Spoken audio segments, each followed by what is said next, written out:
네, 강프로입니다. 자, 오늘도 대박입니다. 3.5%.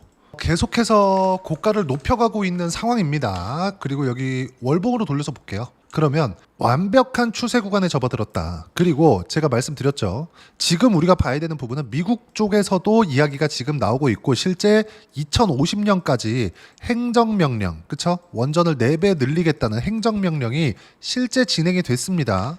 자, 그러면 지금 5월 초까지 있었던 어떤 부분이었죠? 체코 원전 관련된 내용은 사실상 쏙 들어갔다. 이때까지만 하더라도 아마 저만 그랬을 겁니다. 체코 원전 그렇게 중요하지 않아요. 뭐 유럽 쪽으로 진출하는 내용들, 그리고 뭐 중동 쪽으로야 애초에 두산 중공업이었었던 시절부터 계속 중동 쪽에 대한 수주는 계속 받고 있었고 UAE죠. 그렇죠? 바라카 원전 같은 경우에도 마진은 그렇게 크지 않았었지만 2010년 초반부터 시작해가지고 계속해서 수주를 받아왔었던 이력이 있습니다. 그러면 중동 쪽에 대한 진출도 문제가 없다. 근데 중동 쪽도 중요한 거래처가 될 겁니다. 자, 왜 그러냐? 트럼프 대통령이 일단 스타게이트 프로젝트, 요것도 제가 2월 달부터 700조를 투자한다는 스타게이트 프로젝트, 여기에서부터 이야기를 드렸어요. 원전은 갈 수밖에 없다. 그리고 가장 중요한 건 체코가 아니다. 미국이다. 이렇게 이야기를 드려왔었고요. 근데 이 정도의 규모만큼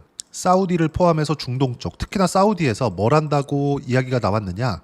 엔비디아의 GB300을 대량으로 구매할 수 있는 상황을 만들어냈습니다. 자, 트럼프가 H20의 중국 쪽으로 들어가는 내용을 막아버렸습니다. 중국을 계속해서 견제를 하고 있다는 거죠. 근데 여기서 막은 대신에 무언가 당근을 줬어요. 당근을 준 게 뭐냐? 사우디, 중동 쪽으로 수출할 수 있는 길을 열어준 거죠. 그러면 중동 쪽에서는 GPU를 가지고 가서, 그쵸? AI 반도체라고 하죠. 요즘에는. 어쨌든 이 GPU를 가져가서 뭘 하겠습니까? 데이터 센터 만든다. 근데 데이터 센터를 만드는 과정에서 가장 필요로 한 건 두 가지예요. 첫 번째, 1번 GPU, 2번 원전. 원전이라기보다 에너지죠. 근데 가장 안정적으로 돌릴 수 있는 에너지원이 원전입니다. 요거예요. 요게 가장 핵심적인 내용입니다. 그러면 지금 왜 이렇게 올라가고 있을까요? 왜? 앞으로 좋아질 만한 내용을 반영해서 이렇게 올라가고 있는 겁니다. 자, 여기 4월 달에 하락했었던 이 가격대, 대략 한 2만 원 정도의 가격대인데 어떻습니까? 이때부터 시작해서 지금 100%가 넘게 올랐어요. 그리고 저는 정확하게 4월 10일 날 매수 구간을 다시 잡았습니다. 문제는 많이 떨어졌다고 잡지 않았다는 점. 그럼 그 전에는 언제 잡았을까? 여기 17,000원대? 아니요. 올라와서 여기 잡았습니다. 여기 잡고 여기 잡았어요. 아직까지 단 한 주도 안 팔았습니다. 자, 이쪽에서 잡았더라도 바닥부터 계산을 해보면 어떻습니까? 여기 3만 원을 돌파하는 상황이 있었고요. 그리고 17,000원부터 올랐으니까 50% 이상의 시세 구간이 실제 발생을 한 거죠. 그러면 어느 정도의 조정 구간은 필요합니다. 전 그 조정 구간을 22평 정도라고 보고 있었는데 2월 말을 기점으로 해서 트럼프 대통령이 관세를 가지고 시장을 뒤흔들기 시작을 했고 미증시가 27% 정도, 26% 7% 정도 하락 구간을 한 달 반도 안 돼서 만들어냈어요. 그러면 한국 시장도 박살이 났겠죠. 무슨 얘기냐면 여기 3만 원부터 시작해서 26,000원 정도까지는 원래 받았어야 되는 조정을 받았었던 구간이고요. 여기 3월 말부터 여기 4월 초까지는 어떤 부분이냐? 시장에 의해서 빠진 겁니다. 그래서 저는 계속해서 매수 구간을 잡으려고 하고 있었고 매수 구간을 잡은 건 정확하게 4월 10일부터다. 왜 이렇게 했을까요? 확인이 필요하니까. 어떤 확인? 가격에 대한 확인. 가격이 올라가는 것을 본다는 건 뭘 본다는 거예요? 돈이 들어온다는 것을 본다는 겁니다. 보세요. 주가가 떨어지는 과정에서는 정확하게 딱 요 구간만 딱 보시죠. 밑에 거래 대금이거든요. 어때요? 거래 대금 적죠. 이때부터 제 영상을 봐오신 분들 분명히 알고 계셨을 텐데 체코 원전보다 더 중요한 건 무조건 미국이고 그리고 거래 대금이 줄어들고 있을 때 두산에너빌리티는 한국에서 대형주기 때문에 원체 높은 거래대금, 평균적으로 1,000억 이상의 거래대금이 나옵니다. 평상시에도. 근데 이때는 두산에너빌리티 기준에서 봤을 때 거래대금이 많은 구간이 아니라고 이야기를 드렸었고 거래대금을 보면서, 그쵸, 거래량을 보면서 매매를 하라고 하는 사람들이 있는데 항상 이야기를 드리지만 거래량은 볼 필요가 없습니다. 주가가 올라가고 신고가 돌파해서 지금처럼 시세 구간이 발생하고 있을 때는 계속해서 거래대금이 늘고 이 구간에서 뭐가 들어온다? 세력들이 들어온다. 자, 이걸 제가 진짜 자주 말씀을 드리는 것 같아요. 4만 원을 넘어서도 외국인들이 400억대 매수를 또 이어갔다. 그리고 전날에도 전전날이죠. 360억대 매수. 그리고 5월 20일 날에는 37,700원. 그쵸? 종가 기준이에요. 올라오는 과정에서 어느 정도 1200억씩 이렇게 산다. 그러면 외국인이나 기관들, 즉 세력들 플러스 메이저들은 언제 매수해? 올라가는 것을 다 확인하고 매수하는데 우리 개인 투자자들만 계속 저가를 잡으려고 하는 거예요. 그러니까 개인 투자자들이 안 되는 겁니다. 올라가면 올라갈수록 추가 상승이 나올 수 있는 환경이 갖춰진다고 보면 되는데 올라가면 올라갈수록 우리는 보유하기가 어려워지잖아요. 제가 지난주부터 이야기를 계속 드렸어요. 절대 매도하면 안 된다. 왜 그랬을까요? 올라가면 올라갈수록 팔고 싶어 미치거든요. 이겨내기가 상당히 어렵습니다. 그리고 제가 주말에도 그렇고 영상을 계속해서 이야기를 드린 내용이 있어요. 이 내용입니다. 자, 보세요. 댓글에 있는 내용인데 보유자의 영역 빠지면 사야겠죠. 이 내용은 무슨 의미를 가지고 있느냐? 빠지면 사라는 게 아니라 이격이 좁혀지는 부분을 확인을 하라는 겁니다. 지금 매수하게 됐을 경우에 한 번 빠지면 5% 10%는 어렵지 않게 하락하는 구간이 발생을 할 거예요. 그런 부분 때문에 보유자의 영역이라는 이야기가 나온 건데 이건 주식 투자를 잘 안 해본 사람들이 이런 이야기를 하는 거고 주식 투자를 해본 사람들은 붙어요. 언제? 돌파하는 시점에. 근데 돌파하는 시점에는 어떻게 돼요? 최소한 여기 5월 14일이었잖아요. 22평과의 이격도를 보면 어때요? 13%. 62평과의 이격도를 보면 어때요? 16%. 이렇게 나오잖아요. 그러면 이때 당시에도 21선과 61선의 이격도는 애초에 적은 구간이 아니었다는 겁니다.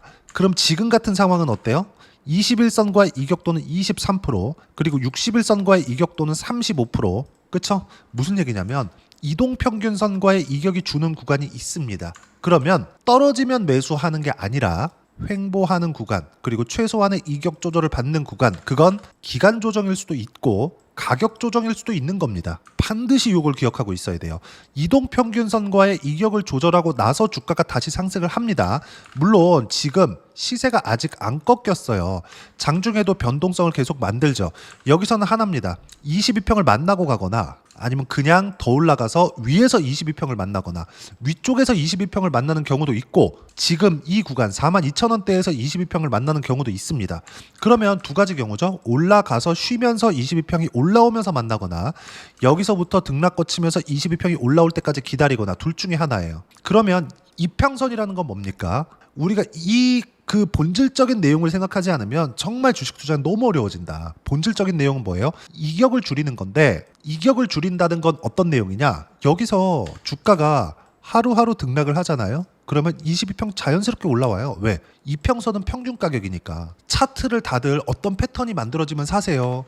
이렇게만 생각한다고요. 역헤드앤숄더 만들어졌으니까 올라가는 겁니다. 그러면 역헤드앤숄더는 어디 잡을 건데? 자, 보세요. 고가 찍고 쭉 떨어져서 바닥 찍고 올라와서 여기 떨어지는 역헤드앤숄더 여긴가? 그러면 여기 정확하게 못 잡으면 여기 다 못 잡는 거예요? 아니라니까요. 역헤드앤숄더 오케이. 그래 이것도 볼 수 있지. 근데 올라가는 과정에서 또 돌파, 그러면 여기 따라 붙는 겁니다. 무조건이에요. 이건 항상 제가 말씀드리는 내용 중에 하나예요. 차트를 보는 과정에서 우리가 차트만 참고해서 매매해라 이런 내용이 아니에요. 패턴을 보고 매매해라 이런 내용이 아니에요. 올라가는 구간에 거래대금이 붙을 수밖에 없다는 거 제가 누차 말씀을 드렸고 거래대금이 붙는 과정에서 세력들의 매집이 나온다. 올라가는 구간에서 매집을 안 하면 언제 하겠어요. 이건 그냥 어쩔 수가 없는 겁니다. 하루에 거래가 1조 이상씩 계속해서 터지고 있잖아요. 여기서 1조 기준치가 여기란 말이죠. 여기 어때요? 1조 근접 딱 하자마자 1조 오늘도 1조 이렇게 터진다고요. 세력들의 매집이 여기서 일어나고 있는 겁니다. 그러면 여기서 빠지더라도 크게 안 빠져요. 그런데도 불구하고 제가 매수하는 것은 기다려라. 이런 관점에서 보면 보유자의 영역이 맞다고도 볼 수 있겠지만 보유자의 영역, 즉 빠지면 사야 된다는 건 잘못된 거라는 이야기를 드리는 겁니다. 빠지고 나서 다시 올라오는 구간에서 그쵸? 내가 설령 43,000원에 다시 매수할 거야. 근데 빠지고 올라올 때 43,000원에 그냥 사서 물려버릴 생각으로 가라고요. 언제 나와도 조정은 있으니까. 그쵸? 그 부분에 대해서 이야기를 드리는 겁니다. 물론 저는 지금 70% 가까운 수익 구간을 만들어 놓고 있지만 여기서는 아직까지 꺾이는 움직임이 단 한 번도 안 나왔기 때문에 보유를 계속하고 있는 겁니다. 이걸 가지고 보유자의 영역이다 이런 듣기 좋은 소리로 하면 안 된다고요. 잘 모르니까 그런 얘기를 하는 겁니다. 이격이 좁히는 구간은 나온다. 하지만 그게 언제 나올지는 모른다. 하지만 꺾이는 구간에서 우리는 매도를 하고 다시 매수할 수 있는 상황을 만들어야 된다. 근데 만약에 제가 5일선 이탈에서 꺾이는 부분 체크하고 매도를 다시 했다고 치잖아요. 그러면 다시 V자 반등 나와서 4만원 돌파하고 4만 1,000원 정도까지 올라오잖아요. 그럼 다시 삽니다. 이걸 할 수 있어야 돼요. 이게 진짜 어렵거든요. 한 번이라도 해보신 분들은 제가 무슨 이야기를 하는지 알 거고요.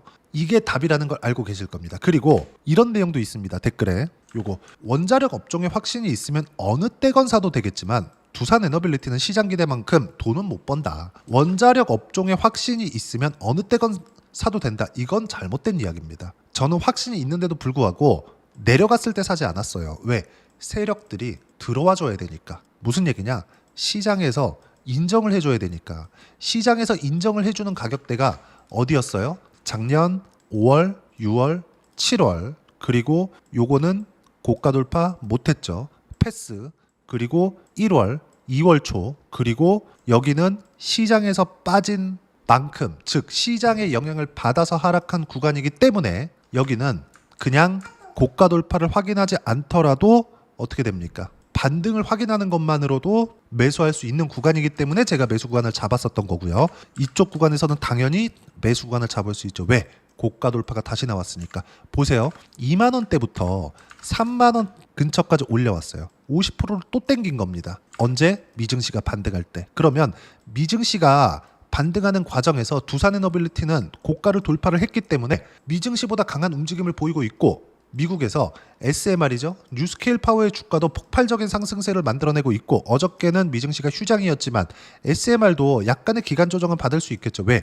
금요일 날 20% 가까이 올라가면서 이격도가 크게 벌어졌거든요. 쉰다 뿐이지 SMR 플러스 원전 관련된 종목군들은 계속 시세를 낼 수밖에 없고 이쪽을 지지하고 있는 쪽이 어디예요? 일론 머스크까지 이야기가 나오고 있다. 자율주행 플러스 AI 쪽이 생각했던 것보다 너무 빨리 발전한다. 급진적으로 시세가 나오기 시작한 이유가 그것 때문이다. 그리고 말씀드렸죠. 돈은 두산에너빌리티 돈은요 못 벌어요. 근데 못 버는 구간에서 주가 상승이 빠르게 나옵니다. 왜? 미래 가치를 반영해야 되니까. 지금 실적이 잘 나와요. 지금보다 주가 훨씬 비싸집니다. 100조 못 갈 거라고 생각하지 마세요. 절대로. 하지만 우리가 100조를 가든 50조를 가든 우리가 매매하는 과정에서 조정은 필수적으로 필요하기 때문에 그 조정 구간을 어떻게 보내야 되는지 그 부분에 대해서 이야기를 드리는 거고 지금은 매도 구간이 아닙니다. 매수 구간도 아닙니다. 그래서 매도를 언제 해야 되는지 매수를 다시 언제 해야 되는지 즉 매도부터 추가 매수 플러스 신규 매수까지 제가 여기 소통박에서 무료로 공유를 해드리고 있습니다. 자, 오늘 같은 경우에도 마찬가지예요. 코스피 코스닥 보합권 5월 들어 계속 박스권이다. 시장은. 근데 두산에너빌리티 어때요? 고가 돌파해서 쉬지 않고 계속 올라간다. 자, 보세요. 미증시도 4월 이후 반등폭이 컸기 때문에 조정이 필요하다. 근데 금요일날 조정 받았죠?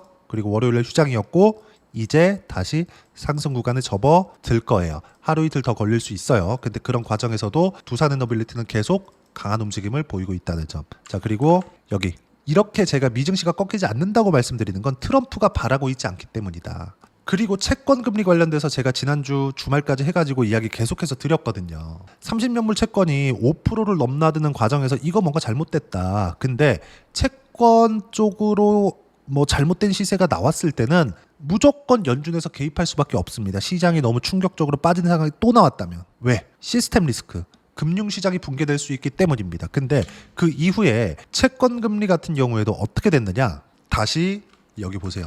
미국 30년물 국채금리예요. 다시 4.9%대로 내려왔습니다. 1개월치 보고 고가 따지면 어때요? 5.1%까지 갔다가 다시 내려왔어요.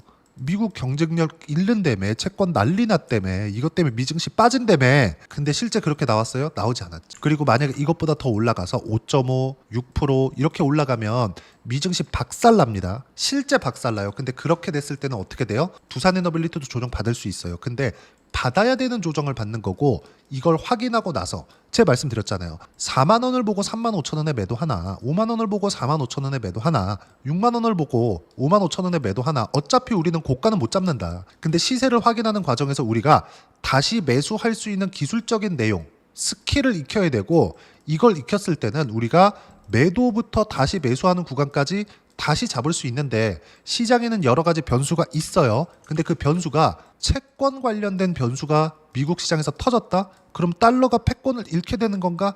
그 자체가 말이 안 되잖아요. 아니 강남 아파트도 가가지고 신용 좋은 사람이 강남 아파트 담보 잡히고 대출 받아봐요. 3%, 4%, 5%면 대출 받는다니까요. 보세요. 자, 주담대 치면 어때요 여기? 강남 아파트를 담보 잡혀서 받는 금리가 2.8. 물론 이제 여기 9.7이라고 찍힌 건 뭐 개인 신용도 뭐 어떤 뭐 주택이냐에 따라서 달라지겠지만 강남 아파트가 최고 아닙니까? 2.8, 3.1, 뭐 유엔빌리지, 한남동의 뭐 나인원 한남 이런 것들 보세요. 이런 것들이 최고의 담보 물건이 되겠죠. 어때요? 2.8, 3.1 그러면 강남 아파트 한남동에 있는 정말 그 A급 주거지역 이런 것들이 미국보다 담보 가치가 좋다는 겁니까? 말이 안 되잖아요. 말도 안 되는 일이 벌어졌었던 겁니다. 그러면 요걸 가지고 주식을 팔아야 돼요? 야, 미국 채권 난리 났다. 이제 달러 이제 박살 날 거야. 이렇게 봐야 돼요? 말이 안 되잖아요. 그렇기 때문에 미국 시장의 추세는 망가지지 않는다고 이야기를 드렸고 주도주구는 절대 매도하면 안 된다. 그리고 그런 내용들을 제가 보시면 5월 27일 이렇게까지 폭발적으로 상승을 했는데도 불구하고 아까 전에 보세요. 41,700원. 종가 얼마예요? 42,800원입니다. 어때요? 근데 41,700원일 때 제가 정확하게 1시 42분 두산에너빌리티 보합권 매도 타점 공유할 때까지 절대 매도 금지. 그렇죠? 이때만 그런 거냐? 쭉 올려보세요.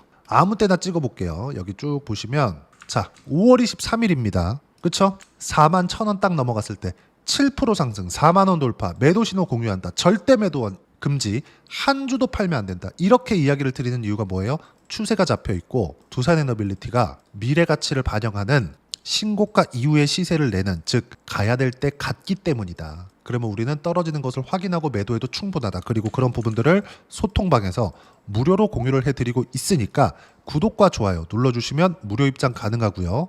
댓글도 하나씩 달아주시고 입장 링크는 여기 010-8713-1916으로 구독이라고 문자 보내주시면 소통방 입장 링크 순차적으로 공유를 해드리도록 하겠습니다. 자, 그럼 소통방에서 진행하는 내용을 그대로 따라서 매매를 했을 때 어느 정도까지 수익이 나오는지 보자고요. 자, 뭐 반도체 강했을 때 DI 같은 거 모두 다 신고가죠. 가격 보고 나서 매매한 거죠. 두 자릿수 수익 25%대 나오죠. 그리고 뭐 다른 종목 최근에 ABL 바이오 같은 경우에도 어때요? 신고가 이후에 뭐가 나왔습니까? 폭발적인 상승세. 3월, 4월입니다. 그쵸? 3월 달 신고가 확인하고 매수했고요. 4월 초에도 매수했죠. 그리고 나서 폭발적인 상승세 76%. 그리고 이격 조정 끝에 여기서 저는 오늘 알테오젠을 매수했다. 알테오젠을 그럼 한번 보자고요. 알테오젠 같은 경우에도 최근에 제가 5.6% 여기서 손절을 했습니다. 가야 되는데 안 갔거든. 근데 쭉 이렇게 보시면 작년에 계속 상승 구간 만들어낼 때 신고가를 확인하고 매매를 했고 어때요? 30%대 두 자릿수 수익률 계속 터지죠. 이렇게 나온다. 손절을 하는 건 어느 정도까지 떨어졌기 때문에 손절하는 게 아니라 가야 될 때 안 가면 그때 손절하는 거다. 그러면 우리는 가격 확인을 하고 매수해도 괜찮다. 그리고 이런 부분들을 소통방에서 공유를 해드리고 있고 최근에 조선주 강합니다. 하나오션이나 그런 종목을 보더라도 어때요? 매수 구간 그쵸? 잡았을 때 정확하게 57%의 수익 구간. 자, 원전 이야기를 하는 거니까 우리 기술도 한번 볼까요? 우리 기술. 자, 내용 보시면 어때요? 신고가 이후에 매수 구간 잡았죠? 23% 이렇게 수익 구간이 나온다는 거죠. 매매하는 과정에서 가격을 봐야 되는 부분은 요것 때문에 그렇고 이 모든 내용들은 소통방에서 무료로 공유를 해드리고 있으니까 구독과 좋아요 눌러주시면 무료 입장 가능하고요. 입장 링크는 여기 010-8713-1916으로 구독이라고 문자 보내주시면 소통방 입장 링크 순차적으로 공유를 해드리도록 하겠습니다. 자, 그러면 이렇게 두 자릿수 수익률을 계속해서 내기 위해서 나는 가격을 보기는 해야 되는데 어떤 부분을 봐야 되는지 그 부분은요. 여기 두산에너빌리티의 단기 보유 전략, 가격 전략 두 가지인데 단기는 2주입니다. 2주 동안 내가 어떻게 수익 구간 만들 것인지 그 부분이고 그러기 위해서는 가격에 대한 부분 중요하고요. 가격에 대한 이해가 되었을 때 주도주, 신고가 두 가지 내용에 대한 이해가 될 겁니다. 이 두 가지 내용 모두 무료로 공유를 해드리도록 할 테니까 구독과 좋아요 눌러주시고요. 여기 010-8713-1916으로 두산에너빌리티라고 문자 보내주시면 단기 가격 전략 함께 공유해드리도록 하겠습니다. 자, 정말 어려운 시장이 지나가고 있지만 전체적으로 시장은 항상 그래요. 주도주만 강하다. 하나오션. 아까 전에 말씀드렸었죠. 신고가 구간에서만 수익 구간이 나온다는 점. 어떤 종목이든지 모두 다 동일합니다. 자, 그러면 두산 에너빌리티 같은 경우에도 마찬가지예요. 24년도에도 제가 신고가를 확인해서 매매 구간을 잡았고 지금도 마찬가지죠. 지금 이미 70% 가까운 수익 구간에 접어들었고 단 한 주도 매도하지 않았습니다. 그러면 두산 에너빌리티와 함께 6월 달까지 해서 어떤 종목을 공략해야 되는지 제가 딱 한 종목만 준비를 해놨으니까 영상 끝까지 시청하시고요. 모든 분들이 성공 투자하셨으면 참 좋겠습니다. 네, 주식 투자를 할 때 항상 체크해야 될 부분이 있습니다. 자, 제가 영상 초반부에도 이야기를 드렸지만 항상 주식 투자에서의 시세, 즉 주식 시세는 가격이 먼저 반영한다는 점입니다. 자, 어떤 호재나 악재를 찾으실 텐데 그런 호재나 악재를 찾아서 우리가 매수와 매도를 반복했을 경우에는 주식 시세가 올라가는 과정에서 꼭 내 것만 털리고 올라가는 경우가 비일비재했을 겁니다. 제가 매매를 했었던 종목군들 중에서 어떤 식으로 시세가 진행되고 연결이 되기 시작했었는지 그 부분에 대해서 한번 체크를 해보고 넘어가도록 하겠습니다. 자, 제가 먼저 조회를 눌러서 이야기를 드릴 텐데 이렇게 조회를 눌러서 먼저 보여드리는 건 조작이 불가능하다는 걸 먼저 보여드리는 거고요. 자, 내용 한번 보겠습니다. 자, 재룡산업 시세 구간, 올라가는 구간 확인하고 나서 매매를 한 경우에 34%대 수익 구간. 자, 다음 종목 한번 보겠습니다. 한화오션 신고가 이후에 다시 상승하는 구간, 그리고 수익 구간은 57%까지 늘어나는 부분이 있습니다. 공통점이 있다는 겁니다. 먼저 돌려보면서 이야기를 드리도록 할게요. ABL 바이오. 자, 이것조차도 마찬가지죠. 시세 이후에 다시 큰 폭의 급등 구간, 그리고 76%까지 시세 구간이 발생했다는 점. 어떤 종목이든 가격대가 올라가는 부분이 먼저 나왔다는 게 핵심 포인트예요. 자, 다음 종목 보겠습니다. 자, 자람 테크놀로지입니다. 어떻습니까? 이것조차도 마찬가지죠. 74.8%의 수익 구간을 냈는데 단 3일 걸렸습니다. 시세가 나왔었던 구간은 동일하게 신고가 이후에 발생했다는 점. 그리고 마지막으로 두산 에너빌리티. 두산 에너빌리티도 계속해서 상승 구간을 만들어가고 있지만 당연히 신고가 이후에 시세가 나오고 있다는 점. 호재나 악재 때문에 이 내용으로 인해서 주가가 올라가는 것은 맞지만 어디든 간에 가격이 먼저 반영하는, 즉 신고가 구간 이후에 50%, 60%, 70%대 수익 구간이 나올 수 있다는 점. 자, 우리가 세력들도 아닌데 계속해서 시장을 추적 관찰할 수 없겠죠. 가장 효율적으로 볼 수 있는 방법에 대해서, 그리고 거기에 맞는 종목을 딱 한 종목만 준비를 해왔습니다. 자, 첫 번째 주도주 공유에 대한 부분인데 수익률 기대치는 15에서 30% 안쪽으로 잡는다. 물론 추가적으로 상승할 수도 있겠지만 허황되게 200% 올라간다, 300% 올라간다, 이렇게 보기 위해서는 우리가 충분한 시간 투자가 필요합니다. 하지만 우리가 정작 조정이 오기 전에 안정적으로 보유할 수 있는 그 시간은 길어봤자 2주 안에 끝내야 되는데 그 안에 나올 수 있는 조정 구간까지 포함해서 나올 수 있는 수익률 기대치는 15에서 30%가 적당하고 시장에 도움이 있었을 때 추가적으로 상승을 하는 겁니다. 자, 그러면 이 세 가지 조건을 만족해야 됩니다. 자, 첫 번째, 직전 3개월 가장 강했었던 업종. 아까 전에 말씀드렸죠? 신고가 구간에 있었던 종목군들이라는 점. 자, 그리고 3개년 연속 순이익, 즉 단기 순이익 전망치가 증가하는 거지 실제 실적이 좋아지면 주가는 이미 높은 위치에 있는 겁니다. 단순히 가격이 올라갔다고 해서 높은 위치에 있다는 게 아닙니다. 무슨 얘기냐? 실적이 올라간 만큼 주가가 그만큼 올라와 있다면 그건 비싼 주식이 되겠죠. 앞으로 나올 수 있는 예상치에 대한 실적보다 주가가 더 낮은 위치에 있어야 돼요. 하지만 가격이 올라가는 건 다른 거다. 그래서 전망치가 증가한 종목을 찾자. 자, 그리고 가장 중요한 점. 올라가려면 돈이 필요하겠죠. 즉 매집봉이 들어와서 가격대를 올리고 외국인이나 기관들, 즉 세력들의 미친 매집 구간을 확인을 해야 된다. 자, 그럼 어떤 종목이냐? 제가 이렇게 준비를 해왔고요. 자, 주도주 공유. 아까 전에 말씀드렸죠. 15에서 30% 2주 안에 낼 수 있는 수익률에 대한 기대치입니다. 자, 그리고 이렇게 준비해온 종목에 대한 부분은 자, 폭등 전에 꾸준하게 매집 구간이 발생했다는 점, 그리고 상승하는 구간에서도 계속해서 거래 대금이 늘어나고 있었다는 점, 그리고 직전 3개월 내 신고가 돌파 종목. 그쵸? 분명히 시장이 어떤 상황이든 간에 주가가 올라가는 상황이 나와야 되고 올라가는 과정 안에서 반드시 거래 대금은 늘어날 수밖에 없습니다. 자, 그리고 지금 현재 시세가 나오기 전 마지막 매수 기회 구간에 있습니다. 여기서 가장 중요한 건 올라가는 구간에서 거래가 늘어난 거 보이죠? 그리고 옆에 제가 세력들의 매수세를 체크한 내용을 보시면 올라가는 구간별로 거래 대금이 늘지만 올라갈 때 외국인과 기관의 매수세가 지속적으로 들어왔다는 점. 이 구간에서 제가 종목만 드릴 수도 있겠지만 어떤 식으로 타점을 잡고 매매를 해야 되는지 소통방에서 함께 진행을 하고 있고요. 소통방은 모두 무료로 진행하고 있습니다. 물론 종목만도 따로 드리겠지만 등락하는 과정에서 어떻게 타점을 잡아야 되는지 그런 부분 소통방에서 진행하고 있으니까 여기 010-8713-1916으로 주도주라고 문자를 보내주시면 제가 강프로의 소통방도 함께 초대를 해드리면서 지금 2주 안에 15에서 30% 수익률에 기대되는 주도주를 공유해드리도록 하겠습니다. 자, 항상 어려운 주식시장이지만 제가 준비한 이 종목 받아가셔서 모든 분들이 큰 수익 내셨으면 좋겠습니다.